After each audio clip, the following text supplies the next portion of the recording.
इथंच का बसलाय? ओ बोला की काहीतरी. आणि कशाची वाट बघताय? अरे देवा, काय करू मी आता?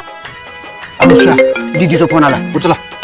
हॅलो दादा. बोल की दीदी. अरे माझा नवरा 2 दिवस झाले गप्पच बसलाय, तू ये की लवकर. हाय का चकल्या? हाय हाय अजून. बरोबर, तू काय टेन्शन घेऊ नको. त्यानं आपल्या शेजाऱ्याला म्हणलं तर म्हण, दोंड्याचा महिना चालू झालाय, 5 ग्रामची अंगठी पाहिजे सासरवाडीकडून म्हणून. ते नाटक करत असाल. आलोच मी. ये लवकर ये. दादा दाजी गचाकला तर चालेल, पण अंगठी द्यायची नाही त्याला. होय होय. हाय वाटतं. काय झालं दाजी, असं का बसलाय? आपल्या पंतप्रधानांनी लॉकडाऊन मध्ये टाळ्या वाजवायला सांगितल्या, मी वाजवल्या. त्यांनी पेट्रोल डिझेल सोडायला सांगितलं, मी सोडलं. सोनं सोडायला सांगितलं, ती पण मी सोडलं. आता त्यांनी फक्त एकच गोष्ट सोडायला सांगायची, मी वाट बघतोय. कुठली? बायको. तुला सोडायसाठी लगीन करून दिले का?